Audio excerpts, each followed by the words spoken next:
Peterson, do you have any comments on the Nazi presence at your protest? The presence of Nazis and white supremacists assaulting people at your protest. Do you have any comment on that? Yeah, I don't like Nazis.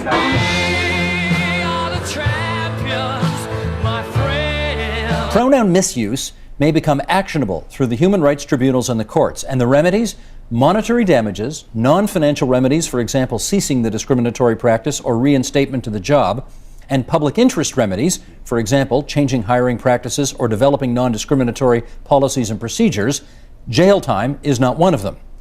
Jordan, you're not going to go to jail if you keep this up. Do you find that reassuring? What if I don't pay the fine? Then what? Those are the sorts of problems that trans people face every day, being out of housing, being considered, considering suicide. These are really big problems. My refusal to use pronouns because left-wing activists want me to use them has nothing to do with whether or not trans people are having difficulties in society. And I'd also like to point out that I've had many letters of support. Problem, isn't it? I've had many letters of support from trans people, and they tell me that the trans activists don't support them, and most trans people Jordan, actually wanted to be referred to as he or she. Doesn't mean they that weren't you my are friends. Untransphobic. They just weren't because my you friends. know a few people, just because you've talked to a few trans people, you don't know the trans community like the trans community does. You've got no idea what it's like to be trans. Professor Pete, Professor Pete, I'm sorry to interrupt. Let's let Professor Peterson finish his thought, please. All right. So, the trans activists aren't proper representatives of the trans community because they haven't been elected by the trans community. Nobody elected you either, Jordan. I'm not speaking for anyone except myself, and on behalf of other people, perhaps who want to maintain the right to free speech. I'm not claiming that I'm a representative of white people or white men or any other group. I'm speaking on behalf of myself, and so I'm not taking. But Professor Peterson, let me jump in there, though, because we have seen an evolution of language. There are words that we don't use anymore. Not by legislation. Well, legislation or not, there are words that have evolved. We don't use, for example, I'm Asian. I would bristle if someone called me Oriental. That is an evolution of how we use words. How is this different, whether legislated or not? I understand I understand legislatively, but if at the heart of it is to allow a student to study free of what they feel is discrimination, why not help that along?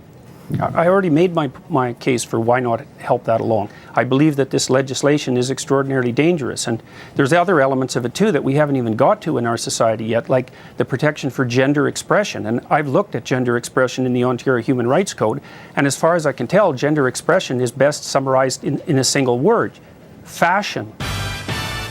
Can someone please explain to Jordan B. Peterson that there's a difference between freedom of speech and freedom from consequence? Do you agree there's a difference? Well, certainly there's a difference. And are you prepared to suffer the consequences that society may deem you need to suffer because of your views? Yes, I'm prepared to do that. What does that entail? Are you open to learning? Well, hang on. That's not the question. Hang on, that wasn't the question. It's That's true. Right. Well, so what am I willing to do?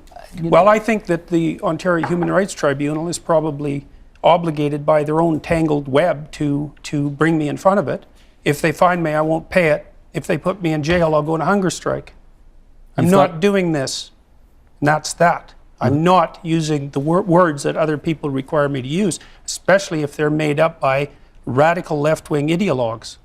Now, if our society comes to some sort of consensus over the next while about how we'll solve the pronoun problem, let's call it, and that becomes part of popular parlance, and it seems to solve the problem properly without sacrificing the distinction between singular and plural, and without requiring me to memorize an impossible list of an indefinite number of pronouns, then I would be willing to reconsider my position. But I'm also partly opposed to this because it's been made mandatory and has the whole weight of the law behind it. It's like, this is a very bad idea. I believe this is a very bad idea. And I believe that the reason this has caused so much noise, tremendous amount of attention on YouTube, is because there are things that are at stake in this discussion, despite its surface nature, that strike at the very heart of our civilization. When people talk about common ground, it's got to be founded on some kind of truth. And when we have feminists saying, I don't believe in the biological differences between men and women, well, that's why it's controversial. Where do you go from there? That's why it's controversial to say what you're saying, and it's controversial to say, hold on a second, maybe a girl on testosterone therapy winning high school wrestling meets is a problem. That's controversial. Yeah, maybe that's a bad idea. It's just possible that that's not a very good idea. You know, I mean, it's hard to imagine that that could be the case. But, well, in this idea that I don't believe in the biological differences between men and women, it's like, well, what do you mean by believe? Exactly. It's like you act out your belief. You know, I mean, what the hell does that mean? And what do you mean? See, what do you mean by belief? What do you mean by biology? And what do you mean by gender? Like, as soon as you put those three concepts together in a sentence that says, I don't believe in the biological difference between the genders, you throw the meaning of all three of those words up into the air so far that no one can tell what you're talking about, including you. Yeah. And that's the goal, though, I think, a lot of the time. I think it's Oh, definitely. Definitely. The goal, part of the goal is an all-out assault on the categorical structure. Do you think a trans woman is a real woman? I don't really like the way those questions are formulated. You know, I don't know what that means. What do you mean a real woman? Well, I'm asking you, in your mind, you know, it depends what you think a real woman is, but do you think a trans woman is a woman? No. Why not? Because I think that women are capable, generally speaking, of having babies, and they have female genitalia, and they have an XX chromosome, and I think the biological markers are relevant. It doesn't necessarily mean that I don't think that people should be treated with respect and dignity if they happen not to fit easily into a gender category. That's a different issue. Right. But it's a matter of definition. And I actually think it's a foolish argument in some sense. Because what do you mean by real? Well, I mean, you've just clarified that, though. You don't think that a trans woman is a woman. And do you think that that is what is behind or explains your opposition to this idea of a law mandating you to use a preferred pronoun, is because you don't actually believe that that's the truth, that a trans woman is a woman, and therefore you can't use that pronoun? No, that's not my argument at all. Really? Yeah, really. My argument is that the government shouldn't compel voluntary speech. No, but I know what your argument is, and no, you've but made that's it very really clearly. It. No, but that's exactly it. There's but the no motivation There's behind no motivation behind it. But you don't believe I wouldn't a trans woman is a woman. put everything on my online in my life to take the stance I did unless I had thought that through very deeply. And I've thought it through very deeply. There aren't hidden motivations that have to do with some arbitrary prejudice against trans people. Okay. It's pure and simply this. There's never been a time in English common law history where the government compelled speech, and the Canadian government dared to do that. And that was unacceptable. And they masked it with this show of compassion for the oppressed, and I don't buy it. I mean, and I've spoken with no shortage of trans people, and you know, my proclivity has been, without exception so far, to address them in the manner that seems most socially appropriate under the circumstances.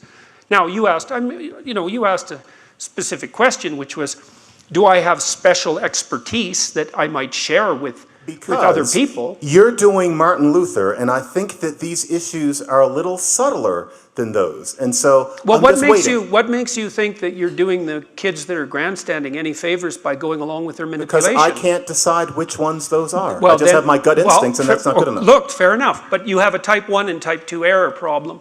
So one error is that you don't call students what they deserve to be called. That's one error. And the other error is that you call students what they want to be called even though they don't deserve it. And so what you're trying to do optimally is to minimize both those errors. And to do that, you have to take a middle route. Now, what you've decided to do, and I'm not criticizing it, is you've decided to allow for the possibility 100% of one of those errors because you think it's a less significant error. And, you know, you might be right. But it's not like you're acting in an error-free manner. You've just decided to minimize one form of error at the expense of the other. Because I would say you're allowing, what would you call it, attention-seeking and somewhat narcissistic undergraduates to gain the upper hand over you in your class. Well, it's not an essentially bad idea. It's a terrible idea. Challenge the tyranny of the patriarchy and the West. It is an absolutely terrible idea when you assume that the fundamental reality of the West is patriarchal tyranny. It's like, compared to what exactly? Our societies are more free and more productive than any other societies in the world and than any other societies that have ever existed. Now, that doesn't mean they're without their faults. No, but if you look and you say, look at the facts, and you look at who's in power. And who is in power exactly? And what exactly do you mean by that? Let's say men. Political power. Mainly men. It depends on the domain. It's certainly not the case in anything that has to do with the provision of health. It's not the case in education. No, but say political power. At the very upper Mr. echelons, Trump, yes, at the very upper echelons, yeah. Politics are dominated by men. What's the point? Does that make it a patriarchal tyranny? Well, it certainly makes it patriarchal to a certain extent. Well, and so when women participate in that patriarchal process, is that also a patriarchy? So when we have a healthcare system that's dominated by women, as we do now, is that a patriarchy? No. Why not? I wouldn't call it a patriarchy. Because it doesn't involve men. Yeah. Isn't it the structure that's patriarchal, or is it the gender that makes the difference? Clearly you think it's the structure? No, I don't buy the whole patriarchy idea or the tyranny idea. I think it's absolutely appalling. The idea that we have a hierarchical structure in the West is true. The idea that hierarchies tend towards corruption and deception and stultification across time is true. It's certainly the case that we need to be awake and criticize our institutions, but that is not the same thing as calling the West a patriarchal tyranny. And words matter, especially among academics, who should be very, very careful with their words and who aren't. We need a question. Yes. Okay. I mean, like I said, you're doing fine, but it's just too much. Like, I can't keep it straight. Do you think that your behavior risks politicizing it, and do you think that politicization is justified? I think my behavior risks politicizing it, yes. I would rather it not be politicized. And I'm doing what I can to manage that risk. However, it's become political in my country because the government implemented compelled speech legislation. So I wasn't complaining about that before it became political. Now, and there is a time, even when you're detached in some sense from the political realm, that you can't be detached anymore. Well, I'm not happy with the fact that this has become politicized. You could say that I haven't done a stellar job in ensuring in every possible manner that this has remained neutrally apolitical. Probably true, but I'm not particularly unhappy with the way things have gone so far. And I'm not happy with the radical left. And so if they're irritated at me, so much the better, as far as I'm concerned. So have I conducted myself perfectly? It's like, undoubtedly no. So I've got more than my fair share of faults, and a temper is one of them. But I'm muddling through. Why do you want to monetize? Well, because I can do useful things with money, and partly because I'm curious, partly because I need to live, partly because my job was at risk for a long while and that's not going to happen to me again, partly because I had to give up my clinical practice because of other considerations, partly because I have a family, partly because I want to build an online university. Is it about raising money for a cause, or is it about raising money for you? Well, I don't separate myself from what I'm doing, so I can't really answer that question. I mean, for me, what, am I going to buy a yacht? No. I'm not a luxury kind of guy. I'm not looking to live the high life. I'm 55 years old, for God's sake. What would I do with that? I have lots of things that I would do with some money. One of the things I want to do is build an online university, but it's not the only thing I want to do. And so I would put the money to good use, I suspect, or at least to reasonable use. And the reason that people are providing me with this money, which they don't have to do, is because they hope that I'll continue to do what I'm doing. And that is exactly the reason they're providing it with me. And my leftist critics have been saying for consistently, it's actually quite comical. Well, look at all the money that Dr. Peterson is generating with his Patreon account. It's like, well, I'm not selling anything. All the stuff I do online is free. It's not even advertising supported. So if people want to support me on Patreon because they think that what I'm doing is helpful, then more power to them as far as I'm concerned. Well, first of all, if you don't have a purpose, it isn't that your life becomes neutral in a meaningless sense. It's that your life becomes characterized by unbearable suffering. Because the baseline condition of life is something like unbearable suffering.